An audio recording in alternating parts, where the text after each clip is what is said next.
Does it make sense for the Seahawks to spend big at the right guard position this offseason?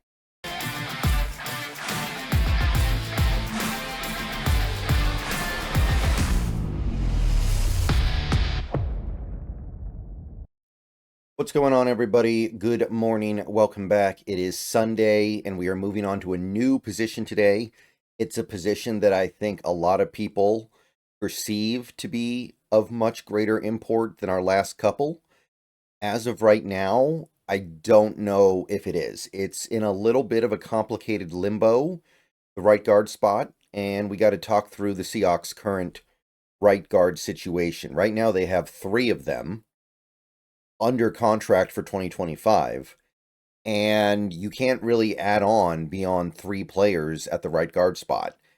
You need to do something with the players that you have before you can even think about adding anyone.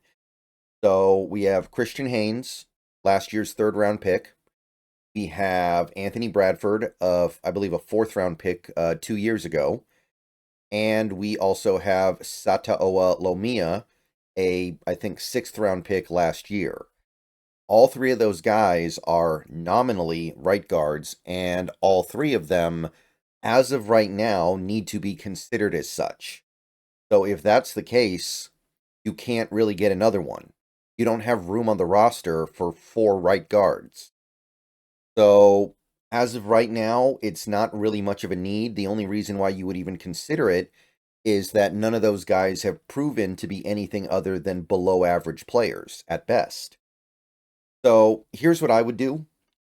I would move Christian Haynes either to left guard or center. Either one's fine.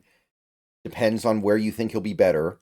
But I would definitely move him because I think his skill set will be better suited for center or left guard in the NFL anyway. And it helps clear the logjam. And then I take a look at what I have left after that with Lomia and Bradford, and I decide who I like better. And then if I get another one, like somebody say in this video, I'm letting the other guy go.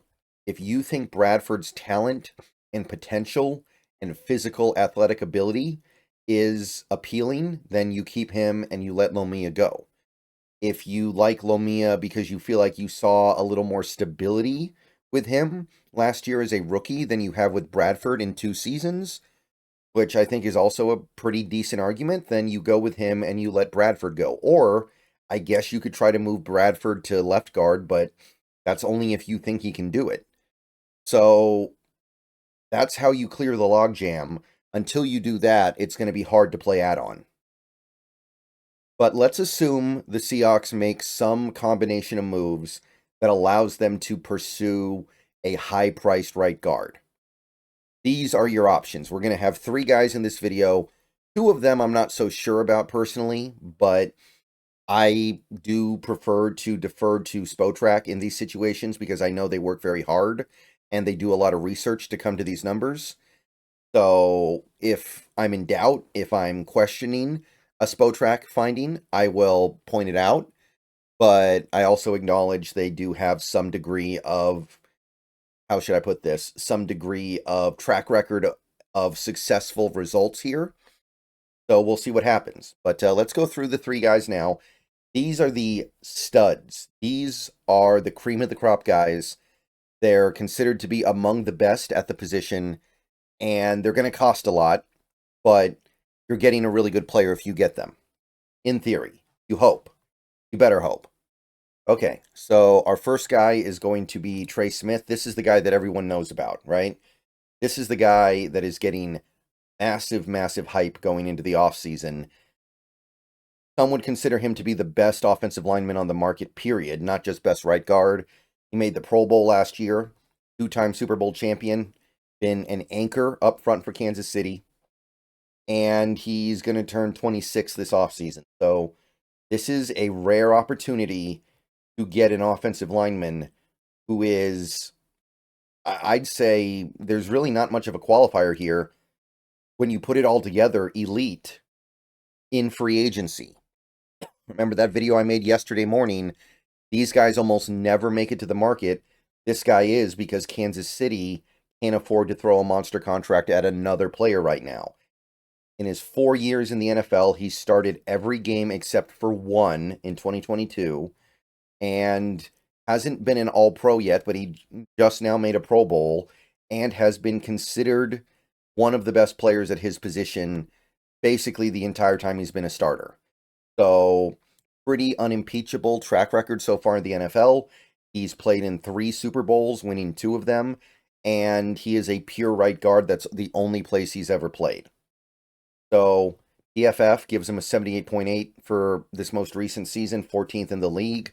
So, when you account for the fact that he played over 1,100 snaps, that's one of the best in the league. No sacks allowed, by the way. 9 penalties is a problem, I will admit that, but very good. And the year before that, not quite as prolific, but still very good, 72.2 on almost 1,100 snaps. Still a lot of penalties. Only 2 sacks allowed, 34 pressures allowed. He's a tank over there. So not taking anything away from Trey Smith as a player, but as you probably have figured out, this is going to cost some serious money. Spotrac estimates 4 years, $78.8 million, or $19.7 million per year. That's just shy of 20, basically 20 million a year. And this is where things get a little bit complicated. I respect Trey Smith, immensely reliable, very good at his job. Really, really valuable piece to any offensive line.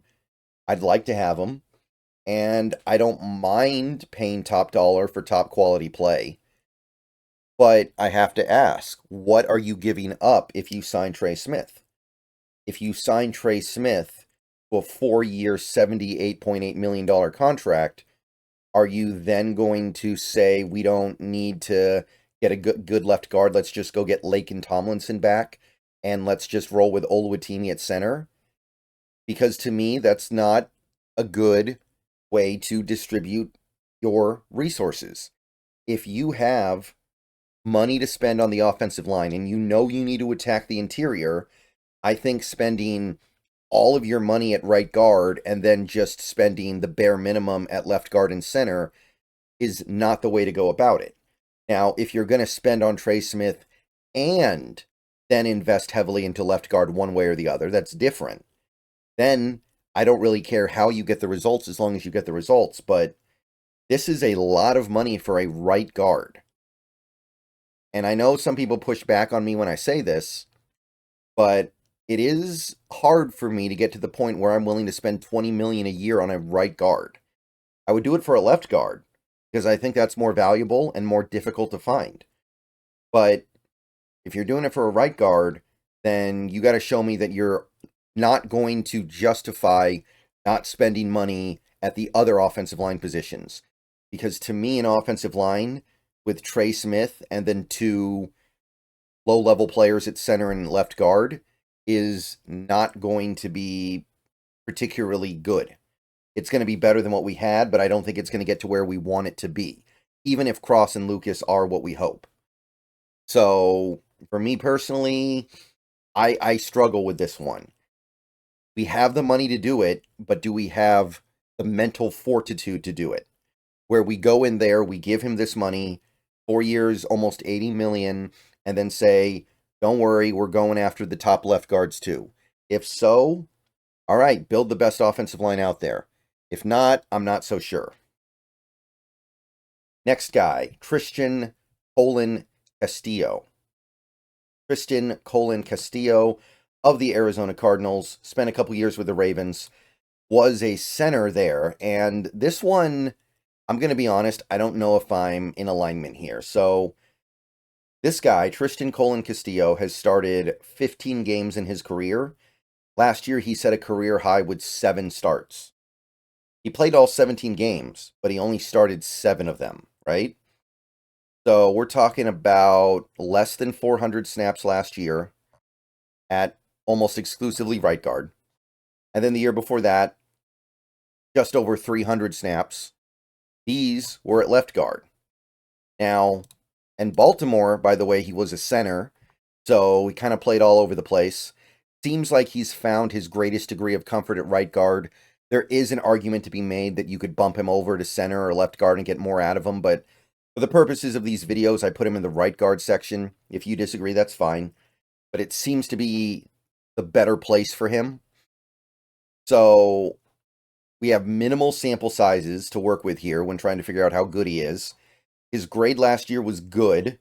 It wasn't over the top crazy, though. It was top 30 of 135 guards. Okay, respect. But the year before that, he was slightly above average, 59.6. And again, he was playing a different position. Now, maybe that makes this guy somebody we should look at as a left guard as well. I'm not denying that. But my point I'm trying to get to is this guy's played 3 different positions in the NFL. He started 15 total games. He's not had a full season starting at any point. Again, his career high is 7 starts. But Spotrac has him at 3 years, $49.7 million. $16.6 million a year. Now, he is about to turn 27, so I understand he's coming into his prime. But is this just representative of the fact that there's such a dearth of offensive line talent in the NFL that anybody with any degree of competency can get paid massive money? Or is this guy some hidden superstar that's not so hidden and everybody knows about it, even though he hasn't really proven it on the field yet? So this could be Spotrac just kind of going out of its mind a little bit. I do believe you signed this guy as a starter. I'm not convinced he gets this kind of money when he hasn't proven he can be good across a full season yet. But I could see him getting starter money. I could see him getting like $10 million a year. And personally, I would hesitate to do that if you're signing him as a right guard. More into it if you're signing him as a left guard, but he seems worse there. That's my impression anyway. And sometimes it's hard to develop a really firm impression on a player when he hasn't even played a full season. But this one's weird to me. This one's tricky. This one's hard to navigate. So let me know what you guys think of Tristian Colon-Castillo. Spotrac says he's going to break the bank, but I think that there's a little bit of caveat emptor here. All right, one more guy for this video. One more premium star level right guard, Will Fries. Will Fries, a Indianapolis Colt, has spent 4 years there, bumped around a little bit, had a full year of starting in 2023. Last year was off to a great start, and then after 5 games, he went down. He got hurt and didn't come back, but he goes into free agency this offseason with supposedly a big contract waiting for him. So Will Fries, not a big name the way Trey Smith is, but I mean, he plays on the Colts. They're not a playoff team. They're not a team that's making deep runs. A little bit harder to get your name out there in those circumstances. Last year, for the minimal amount of football he played, a little more than 250 snaps, he was graded elite level, 86.9 at the right guard spot. So, hey, it seemed like he was on track for great things, and then it just got away from him. Unfortunate, but I don't know how much we want to take away from a 5-game sample size. Now, if you go back to the previous year, he did play the full season, graded out a little bit more, slightly above average, but you can see the progression, right? He starts at one place, and then he gets better, and then injuries rob him. So I kind of understand why this guy is covetable. I don't know if I agree with what Spotrac is selling, though. They've got 4 years, $56.5 million, $14.1 million a year. So I'm supposed to pay him that kind of money coming off a year where he played 5 games. And, I mean, he looked really good, but you can't really call him proven yet, right? He proved that he can play really good across 5 games, maybe. And he is about to turn 27, so theoretically this should be his prime. There is a little bit of a gamble here, though, isn't there? The last time he played a full season, according to PFF anyway, he was slightly above average. Like starter caliber, but that's about it. Not even upper level starter for me. So if this is going to be what it costs, that's, again, for a right guard, right? This is a right guard. This is all he's played the last couple of years. I think he started as a tackle, but he moved to right guard. It's generally I'm sorry guys, it is considered to be the least valuable position on the offensive line of the five. So if I'm going to spend there, I better be getting a guy who plays like a future Hall of Famer. And I know Trey Smith can do that at least. Maybe I'd rather spend the extra 3 to 5 million, get him instead of going slightly cheaper for a guy who hasn't proven it and a guy who has only kind of proven it. I can definitely see both those guys being monsters going forward, but you are betting on something that you just haven't seen yet, and you just have to believe that it's going to happen after you pay him the money. All right, so those are your stars. Those are the big guns at the top of the market this year. Those are guys who are going to cost top dollar according to Spotrac, but should, emphasis on the word should, deliver top level play. I think we all know that top level play is not guaranteed just because you pay out the top level money. Okay. More right guards later. See you guys soon. Go Hawks. Let me know what you think. I know there are going to be a lot of takes about these players and this position in general in the comments. A lot of Seahawks fans have thoughts. Make them known. See you guys later.